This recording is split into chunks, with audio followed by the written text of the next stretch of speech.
The Batman.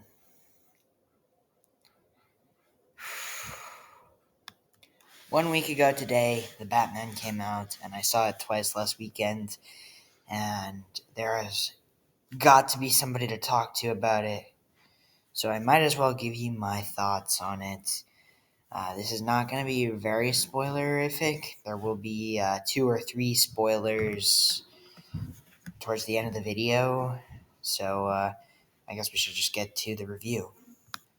The Batman is a movie that ever since it was announced, I think people were always going crazy for it.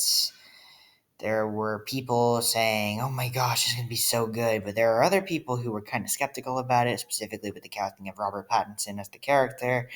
But by the time that first trailer came out during DC Fandom 2020, I think everybody went nuts. And the movie's finally been released, and I'm gonna just say it.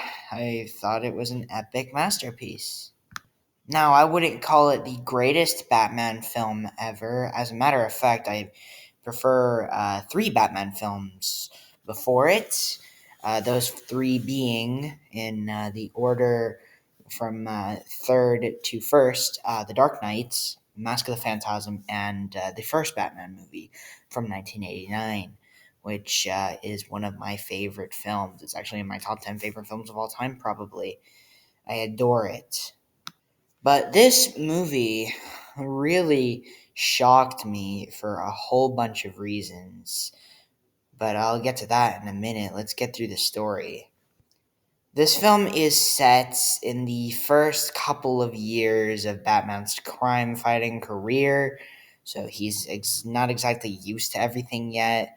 So when he's set on a hunt to stop the Riddler for the first time, he has to go do that, as well as encountering other villains along the way, such as Carmine Falcone and the Penguin, as well as getting into a relationship. Well, not really like a romantic relationship, just like a friend relationship, sort of, with Catwoman, Selena Kyle. They never call her Catwoman, but I will just say Selena Kyle / Catwoman. I'm used to calling her that. Where do I begin with how good the choices are? First of all, the movie, as I said, was hyped because it was directed by Matt Reeves. And if you know who Matt Reeves is, then you know why people like him so much. He is known for directing 2 movies in the Planet of the Apes trilogy, Dawn of and War for the Planet of the Apes. He also directed Cloverfield, and that's really all I know. But he's a really talented director, and I'm glad that he's actually going in and making a superhero film the way he wants to.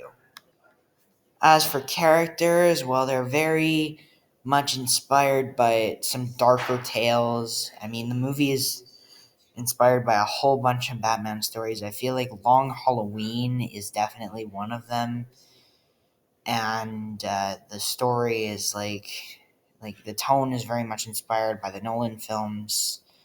Which, if you've seen the Nolan films, you know exactly what I'm talking about. But for characters, Robert Pattinson, initially, I was not really I was really weirded out with his performance.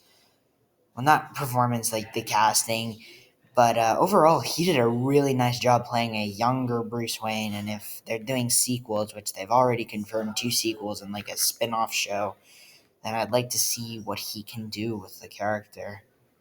Not to say that he's the best Batman, but he is definitely up there in regards to best casting. I think he's right behind Keaton and Conroy in regards, but he's better than Bale, I'd say, which is kind of ballsy of me to do. The villains are great. I think Carmine Falcone, played by John Turturro, is perfect casting. There are things in this film that he does that just scream gangster, and the way he talks is just really odd. But the Penguin, played by Colin Farrell, hey, great name, has is literally straight out of like a Martin Scorsese film. He reminds me a lot of Robert De Niro or Al Pacino in like movies like Casino or something like that, or Scarface. He did a fantastic job, and that makeup just adds to the experience. But the highlight villain of the movie has to be the Riddler, played by Paul Dano. This is the first time we saw the Riddler on the big screen in live action since Jim Carrey's portrayal in Batman Forever, and this version of the Riddler terrified me a lot. So, spoilers in 3, 2, 1. They used this song Ave Maria, which is a song that was actually at my parents' wedding, as his little theme cue, which is kind of scary and very dark. And there's a scene, it's where he's getting interrogated by Batman in a prison cell, and then Batman just loses it towards the Riddler. Catwoman, played by Zoe Kravitz, is great casting. I felt like she did a great job, and she and Robert Pattinson have really good chemistry on screen. I would really like to see her portray Catwoman more as the films go on, obviously, and I'm a huge fan of the character of Selena Kyle and the character of Bruce Wayne. They have like a fling, especially after reading books like Hush or watching Batman Returns. I'm on board with seeing their relationship grow in these movies. As for the side characters, well, you have your classic Batman side characters. I mean, you have Commissioner Gordon, well, Lieutenant in this movie. I'm sure he'll be Commissioner in the next film if they make one. The current Commissioner, Pete Savage, is in it, obviously, and well, something happens to him. I think you already guessed that. And Alfred, played by Andy Serkis, that's a great casting choice for a younger Alfred, since we're going like a bit younger. But the side characters are really, really well done. I think my favorite side characters have to be the Bouncer twins for the Iceberg Lounge. You'll know what I mean when I see the movie, but like they're my favorite. Like they're just funny, but I took Gordon and Alfred really seriously. Oh my gosh, there's a lot more to talk about. The visual effects are perfect. I mean, the Batmobile looks nice on screen, which I was very skeptical about the design, but it actually works out in this movie.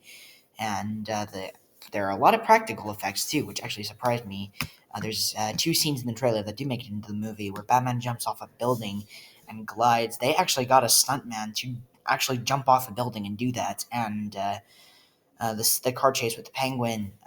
The car actually does flip and turn over, as you saw in the trailer. That is a practical effect, regardless of the fact that that would actually be a really good visual effect. But this is actually a real practical effect, which actually surprises me that people are still doing that, because usually they do CGI. But there's not a lot of CGI in this movie. I mean, there's quite a bit, but like not too much in regards to other things.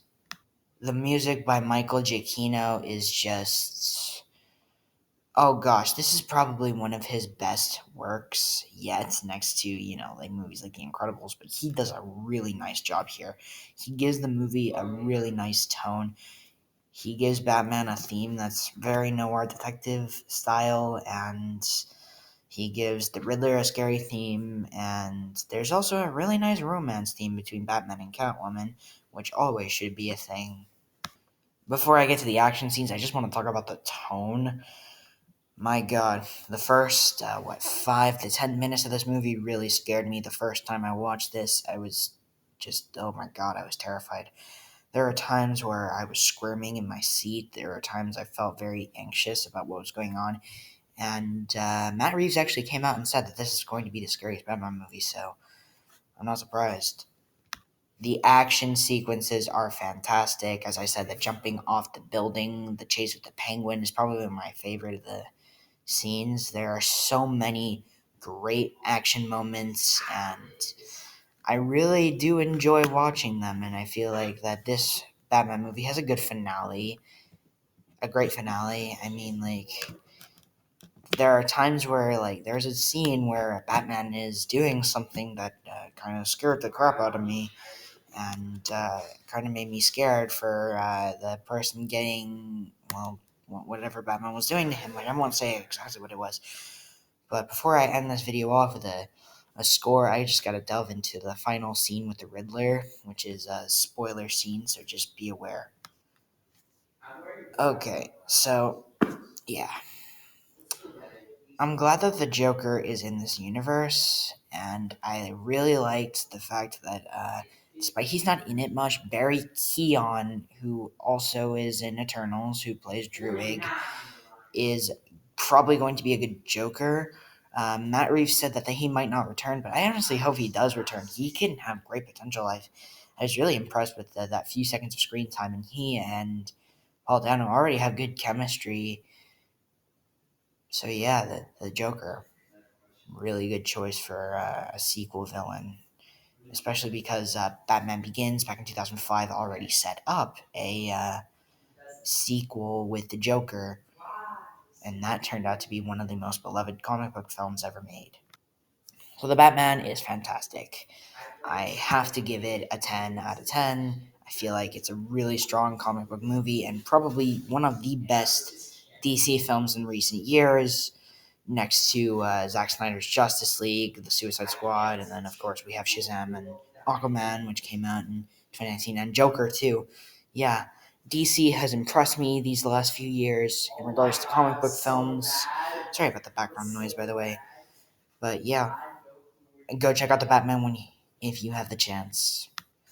So I'm gonna be doing these reviews more often. I think very soon I'm gonna be giving two reviews on two animated movies that I watch. I just never felt like giving reviews on them, and those films are Hotel Transylvania, Transformania, and The Ice Age Adventures of Buck Wild. So be on the lookout for those. I should do more of these reviews. I hope you guys are gonna have an incredible day, and as my shirt says, always be yourself. Unless you can be Batman, then always be Batman.